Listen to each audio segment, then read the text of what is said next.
Welcome to Stage 3 of the South African Safari Rally.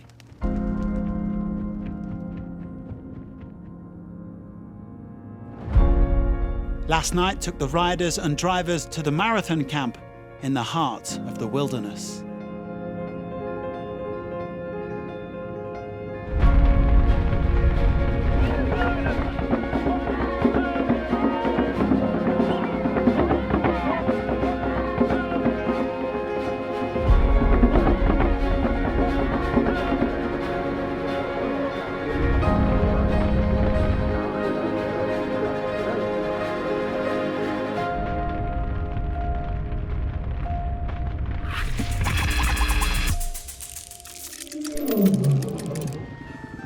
Well, let's rewind to yesterday afternoon when the bikers arrived at the marathon camp. The Rally GP boys had 30 minutes to work on their machines before they were locked up for the night.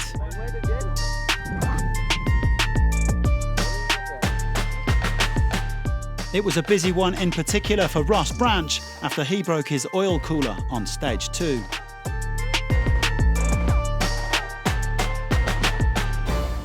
Well, once the bikes were sorted, it was time to set up the tent and settle in for a cold night. Welcome to 5-star. Yeah, we get a mattress.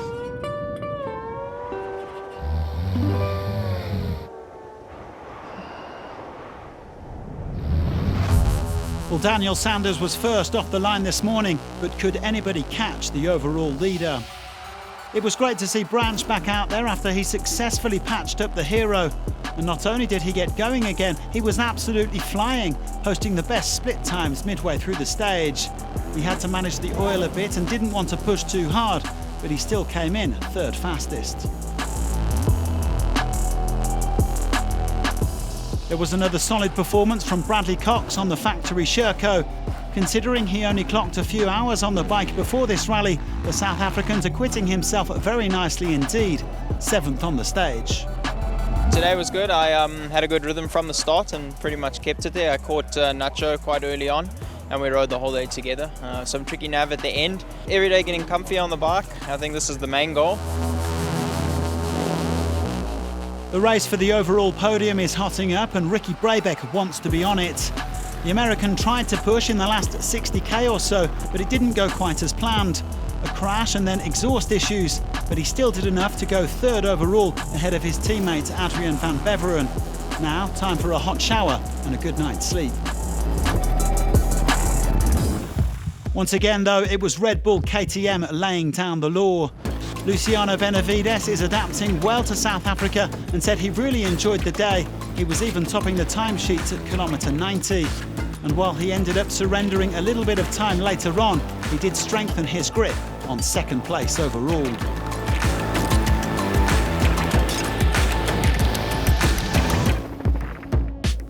But right now, there's nothing anybody can do to contain Daniel Sanders. The 30-year-old opened all day long, but despite the navigational challenges that brings, he was still the fastest man on two wheels.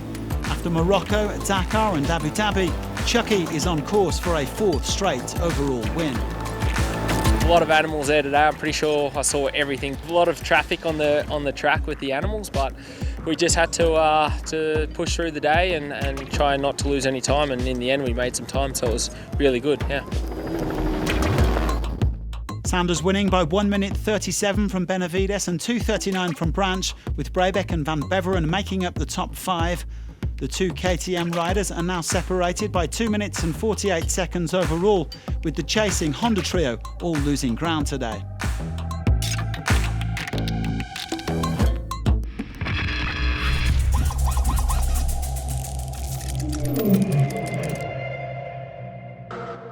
Another day and another victory for Edgar Canet in Rally 2. The young KTM rider is absolutely running riot, and even if he made a few rookie mistakes today, he extended his overall lead to more than 18 minutes. Well, Canet admits that he is really comparing himself now to the top guys in Rally GP. The riders in front, he's 2 steps in front of me, I think, now, but yeah, he's trying to arrive there. Keep pushing, keep training, and yeah, of course, one day you want to be one of the top riders. Roy Barbosa enjoyed his best day of the rally so far. The Chilean says he isn't really focusing on his results this week, but simply on improving his navigation. After struggling to find the right lines yesterday, he was happy to get through without any major issues, finishing in third place. Home hopeful Moritz Meiring was a last-minute entry to this safari rally, and he also impressed today in fifth place. The South African has an enduro background, and now he's trying to get to grips with Rally Raid. So far so good, he sits in sixth place overall. Canet winning the stage from Mike Doherty with Barbosa third. Tobias Ebster got some time back today due to a malfunctioning roadbook, and he was fourth. In the overall, Canet leads Ebster by 18 minutes and 16 seconds.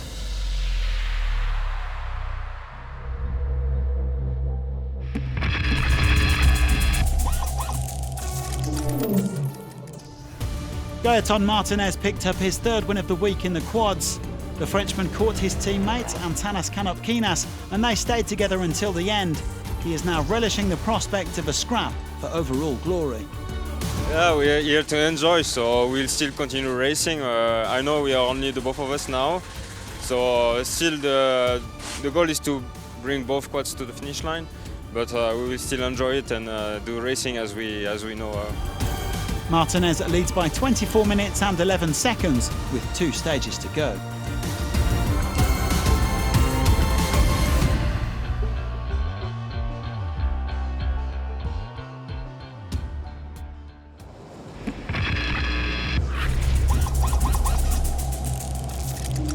Back to yesterday's marathon camp, with the Ultimate crews giving their vehicles a once-over after a gruelling stage.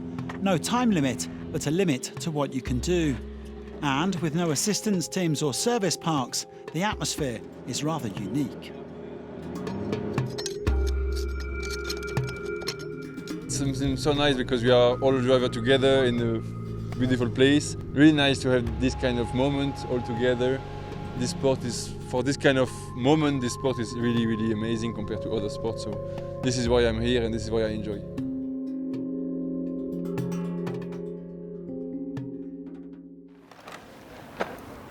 Frost greeted the drivers this morning after a very chilly night in the tent, with temperatures of only a few degrees Celsius.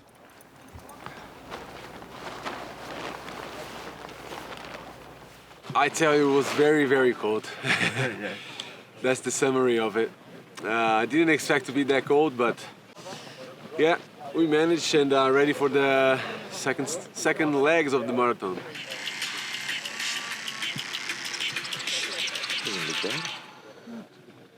It was certainly better to start further back today and have some rabbits to chase. Good program. Yeah, always, eh? Yeah. Looks different from the top. Cheers, lads. We do our best. Now, there was a bit of everything out there today for the Toyota Gazoo racing team, who still have 3 crews in overall contention. Seth Quintero was the overnight leader, but he lost more than 10.5 minutes. He wasn't too unhappy about it, though, and said the car was amazing. The American planning a big push tomorrow. Lucas Moraes has been flying under the radar, but he briefly led the rally today until a 1-minute speeding penalty dropped him to 4th. But the Brazilian is still on the hunt, and so too is Henk Latergen. The South African's charge was hindered by a broken drive shaft, but he is only 30 seconds off the lead. It's a proper roller coaster.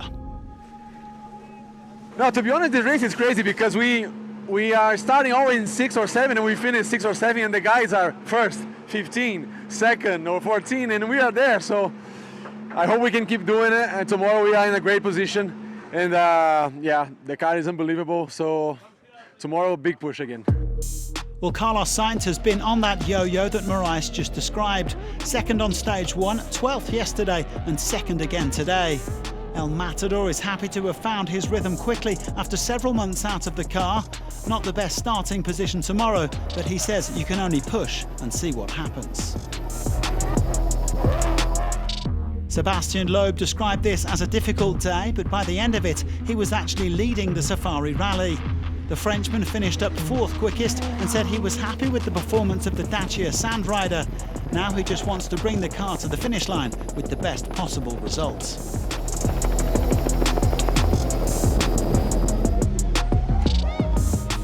I was not so happy in the stage finally, but at the end I think everybody struggled a bit in the stage because it was really difficult.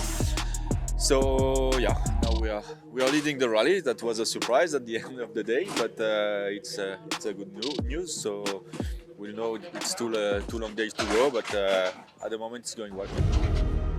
We haven't spoken too much about Martin Prokop this week, but the Czech privateer has been his usual consistent self in or around the top 10. He got his car, Shrek, safely through the marathon despite gearbox and braking issues. He only trails the leader now by 4.5 minutes. He is lying in 9th place overall.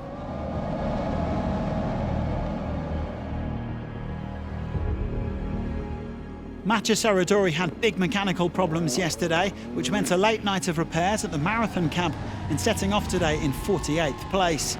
But he did a brilliant job slicing his way through the traffic to post the 3rd fastest time. The Frenchman enjoying the challenges here in South Africa, he says this rally is an extraordinary experience. But the fastest man on the day ahead of Seitz and Serradori was Nasser al-Attiyah. The Qatari's overall hopes took a huge blow yesterday when he incurred a 15-minute penalty for missing a waypoint. Without that, he would have a handsome overall lead. A lot of navigation in the stage, and we don't take any risk, but okay.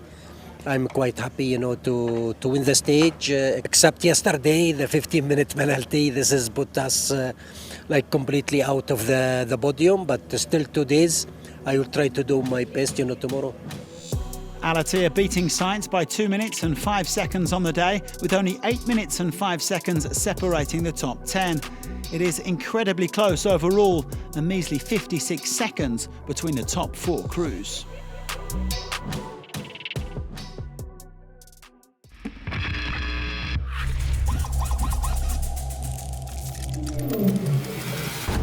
Adam Kush was putting it all out there in the challenges today, powering his way to 3rd place on the stage. The pole is also up to 3rd overall after Pau Navarro lost more than half an hour.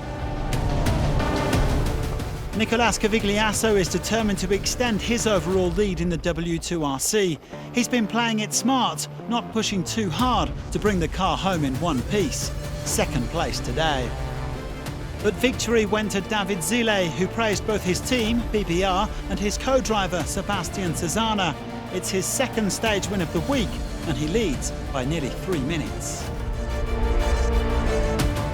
Khalifa al-Attiyah was 4th fastest for the Nasser Racing team, only 20 seconds behind Kush, with Danya Akil closing out the top 5. It's tight at the top, 2 minutes 56, separating the top 2.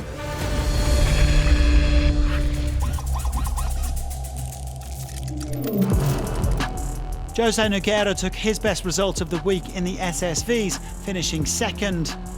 But it was a day of mixed fortunes for the Old Friends Rally team, as their W2RC leader, Alexandre Pinto, lost almost 50 minutes.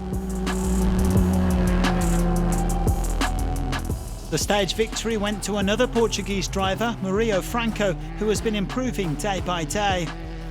He and his co-driver, João Miranda, did a fine job to conquer this tough outing by more than 7 minutes. A very difficult stage, but we work together and we win. It's very happy. I'm very happy, and work to in the final win. Axel Chinotto and Gayoso completed the top 5, with Pinto down in 9th, but ahead of his biggest W2RC rival Enrico Gaspari. Franco leads Axel by 10.5 minutes overall.